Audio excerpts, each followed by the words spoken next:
গাড়ি চালানোর সময় কি কি দেখে গাড়ি বের করব? মোবিল দেখতে হবে তো গাড়িতে? গাড়িতে মোবিল দেখতে হবে তো? চলো মোবিলটা দেখো, কিভাবে মোবিল দেখবে মোবিলটা দেখো।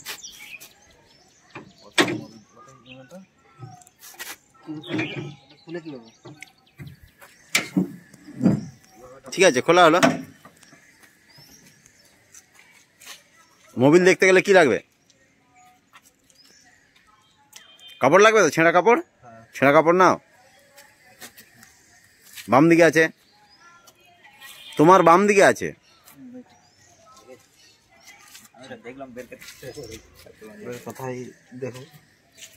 কোথায় দেখবে মোবিলটা? কোথায় দেখে? ইঞ্জিনের সামনে দেখো, খুঁজে দেখো কোনটা। সবাইকেই বলছি।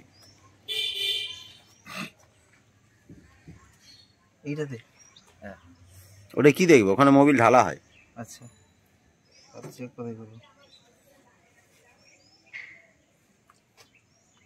এটা তো রেডিওটার। হ্যাঁ, এটা মোবিল। এখান থেকে জলটা বাইরে। কোথায় দেখা যাচ্ছে বলুন বাবু? এখান থেকে এখানে কি চেক করে? এই যে গেজটা আছে, এই যে গেজটা। হ্যাঁ, এটা। ওই গেজটা তুলতে হবে। এটা তুলতে হবে। হ্যাঁ, তোলো। নিচে মোবিল আছে, তখন দেখতে পাবো।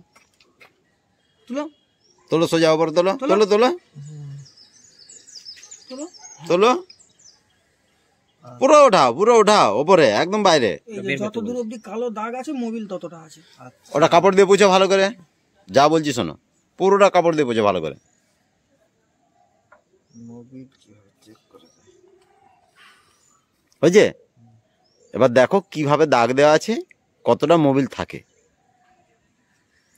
এতটা থাকে, লেখা আছে দেখো না। উল্টো ধরেছে তো, উল্টো ধরেছে ওটা। দেখো কিছু লেখা আছে, যেখানটা ধরে রেখেছে দেখো কি লেখা আছে। এটা হচ্ছে মিনিমাম। হ্যাঁ, ম্যাক্সিমাম ডিএসএল আর। ঠিক আছে, তাহলে কতটা থাকবে মোবিল? ডিএসআর মোটামুটি রাখতে হবে না, মিনিমাম ফুল দাগ অবধি থাকবে। ফুল দাগ মানে আর দুটো দাগ আছে, একটা নিচে দাগ আছে দেখো, এই যে নিচের দাগ, এটা হচ্ছে ডেঞ্জার দাগ। আচ্ছা, এরপর হচ্ছে ফুল, এই দাগ অবধি মোবিল থাকবে। আচ্ছা, এই দাগ ঠিক আছে, এটা হচ্ছে ডেঞ্জার দাগ, এটা হচ্ছে ফুল দাগ। এর নিচে নামবে না, এর নিচে নামতে দেওয়া যাবে না। এখান থেকে নামলেই মোবিল দিতে হবে। আর বাইরে ঠিক আছে, থাকতে পারে না উপরে থাকবে না, এই দাগ অবধিই থাকবে। চলো চেক করো, আরেকবার গেজে লাগাও, মোবিল চেম্বারে ঢোকাও আস্তে আস্তে, পুরো ঢোকাবে একদম পুরোটা। ছেড়ে দাও, হ্যাঁ ঢুকে গেছে। এবার আস্তে আস্তে সোজা তুলবে, ওটাকে উল্টো দিকে উল্টোবে না, সোজা তোলো।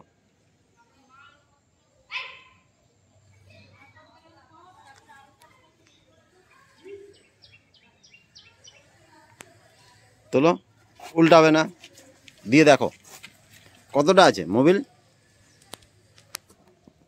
এত দূর হয়ে গেছে। কি হয়েছে? এইখানে অবধি হয়ে গেছে তাই তো, পুরোটা ফুল হয়ে গেছে, একদম পেরিয়ে চলে গেছে। তাহলে কি হয়েছে দেখো, ঠোপা কেটে পড়লো নিচে। তাহলে ডেঞ্জার জন্য দেখো আবার ঠোপা কাটছে, এই যে পড়ছে। কি হয়েছে মোবাইলের কোয়ালিটিটা? ডেঞ্জার হয়ে গেছে। মোবিলটা বাড়লো কি করে? কিছু একটা প্রবলেম থাকবে। কি প্রবলেম ওটাই তো জানি না। রেখে দাও, গেজ রেখে দাও। তাহলে এর থেকে কি বুঝতে পারলে? দেখতে পেলে কি? মোবিলটা আমাদের যে মোবিলের পরিমাণটা বেড়ে গিয়েছে। ঠিক আছে, তাহলে এই মোবিলের পরিমাণটা কি করে বাড়লো? কি আছে এর ভেতরে বেড়ে গেল? ভাবো একটু, ভেবে বলো। এই গাড়িটা কিসে চলে? কি তেল? জ্বালানি? ডিজেল। ডিজেল গাড়ি তাই তো, তাহলে বাড়লো কি করে? মোবিল চেম্বার কোথায় থাকে? মোবিল চেম্বার ইঞ্জিনের নিচে থাকে। ঠিক আছে, তাহলে ইঞ্জিনের ভেতরে কি কি আছে যেটা গেলে ওখানটা বেড়ে যাবে মোবিলটা? ইঞ্জিনের ভিতরে আছে ওই আপনার ডিজেল। আর কি আছে? আর মোবিল তো আছেই। আর কি আছে? আর কি আছে বলো? বাতাস থাকে না। গ্যাস থাকে। কি গ্যাস থাকবে? কোনো গ্যাসই নেই। জল থাকে, ইঞ্জিনকে ঠান্ডা করার জন্য জল থাকে। আর মোবিল থাকে ইঞ্জিনকে ঠান্ডা করার জন্য, রোটেশনে ঘোরার জন্য, বা বাকি পার্টসগুলো যাতে স্লিপারি হয়, খুব সুন্দরভাবে ঘুরতে পারে, ওর জন্য মোবিল দেওয়া থাকে। ঠিক আছে, আর কিছু আছে ইঞ্জিনের ভেতরে? আর কোনো লিকুইড নেই।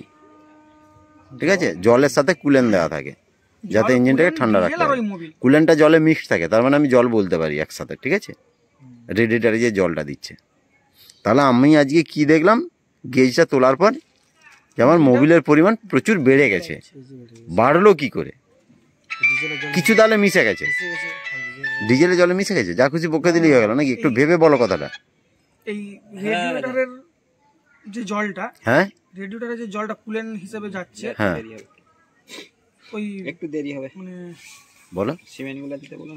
ওই জলের মাত্রাটা হয়তো বেশি আছে ওতে, না, ওর সঙ্গে জল নেই, ওর সঙ্গে জল নেই। ঠিক আছে, জলের সাথে মোবিল যখন মিশে যায় তখন হচ্ছে সেটা পুঁজের আকার ধারণ করে। ফোঁড়া পেকে গেলে যেমন পুঁজ হয়ে যায়, সেরকম কালার হবে। আর এটা কিন্তু সেরকম কালার হয়নি, কালো কালোই আছে। আর কি হয়েছে, ঘনত্বটা কমে গেছে, পাতলা হয়ে গেছে, এমনকি ঠোপা কেটে পড়ছে গেজ থেকে। ঠিক আছে, তাহলে এরপরে তুমি গেজটা তুলো। আরে তুলো না, হাত দিয়ে তোলো না, আমি তো আছি। ওই মোবিলটা হাতে নাও, একটা আঙুলে নাও, একটা আঙুলে লাগাও। লাগিয়েছো? দুটো আঙুলে মাখো, এইভাবে মাখো। হ্যাঁ, দিয়ে শুঁকে দেখো নাকের কাছে, কিছু পাচ্ছ গন্ধ? হ্যাঁ, ডিজেল লাগার জন্য কি হচ্ছে, ওর ঘনত্বটা কমে গিয়েছে, পাতলা হয়ে গেছে। ডিজেল কি করে, পরিষ্কার করে দেয় না সব জিনিসকে, তাহলে এই মোবিলের ঘনত্বটাকে কমিয়ে দিয়েছে। ঠিক আছে, তার মানে এটা দেখে আমরা শুঁকেও বুঝতে পারলাম, যদি আমরা না জানতাম যে আমাদের মোবিলের সাথে কি মিশেছে, ডিজেল মিশে গেছে। তাহলে যে আমরা জ্বালানি হিসেবে তেলটা ব্যবহার করছি, সেই ডিজেলটা এলো কোথার থেকে? সে তো ওপরে কাজ হয়, ইঞ্জিনের ওপরে, হেডে। ঠিক আছে, সেই তেলটা কি হয়েছে, এই যে পাম্প দেখো, তেল ট্যাঙ্কি কোথায় থাকে? তেল ট্যাঙ্কি কোথায় থাকে? গাড়ির পেছনে থাকে। সেই তেলটাকে কে টেনে আনে? এই পাম্প। পাম্প টেনে আনছে কোথার থেকে? গাড়ির ওই যে মেন পাইপ, এই পাইপটা ওপাশ দিয়ে গিয়ে কি করেছে, এখানে ফিল্টারে ঢুকেছে। কোন পাইপটা? ওই পাশ থেকে এসে ঢুকেছে। ঠিক আছে, ওপাশে এসে ঢুকে এই পাশ দিয়ে বেরিয়েছে পরিষ্কার হয়ে, ফিল্টার থেকে পরিষ্কার হয়ে কোথায় ঢুকতেছে? কোন পাইপ দিয়ে বেরোচ্ছে? দুটো পাইপ আছে তো, কোন পাইপ দিয়ে ঢুকছে ইঞ্জিনে? এই যে এই পাইপটা দিয়ে ঢুকছে ইঞ্জিনে। না, ওটা দিয়ে ঢোকে না। হ্যাঁ, ওই পাইপটা এসে ভেতরে পাইপটা দিয়েছে, এইখানে ঢুকতেছে। দেখো ভালো, এই পাইপটা দিয়ে ঢুকতেছে পাম্পের মাঝখান দিয়ে। আর এই যে পাইপটা আছে, এটা কোথায় আছে? পাম্পের মাথাতে। মাথাতে যখন থাকে, সেটা কি চিন্তা করবে? ওভারফ্লো হচ্ছে, যেটা আমার লাগবে না সেটা এক্সেস হয়ে বেরিয়ে যাচ্ছে। বেরিয়ে কোথায় যাচ্ছে? এই তো বেরিয়ে যে আবার ফিল্টারেই ওখানে ঢুকতেছে। ওখানে লাইন আছে, ওটা ফিল্টারের মধ্যে ঢুকে অন্য লাইনে ঢুকে যাচ্ছে, ওই লাইনে আর আসছে না। ঠিক আছে, তাহলে তেলটা যদি বাইরে পড়ে যেত তাহলে কি হতো? ট্যাঙ্কি তো শেষ হয়ে যেত। তাহলে অবশিষ্ট যে তেলটা, সেটা আবার কিন্তু ট্যাঙ্কিতে ফিরে যাচ্ছে। কোথার থেকে? পাম্প থেকে। পাম্প কোথায় পাঠাচ্ছে? ইঞ্জিনে পাঠাচ্ছে। কার মাধ্যমে? এই যে পাইপগুলো আছে, প্রতিটা পাইপ কটা পিস্টন আছে? একটা, দুটা, তিনটা, চারটা। এগুলো হচ্ছে নজেল। ঠিক আছে, এই নজেলগুলোতে তেল পাঠাচ্ছে। এই নজেলের মাধ্যম দিয়ে কোথায় যাচ্ছে তেলটা?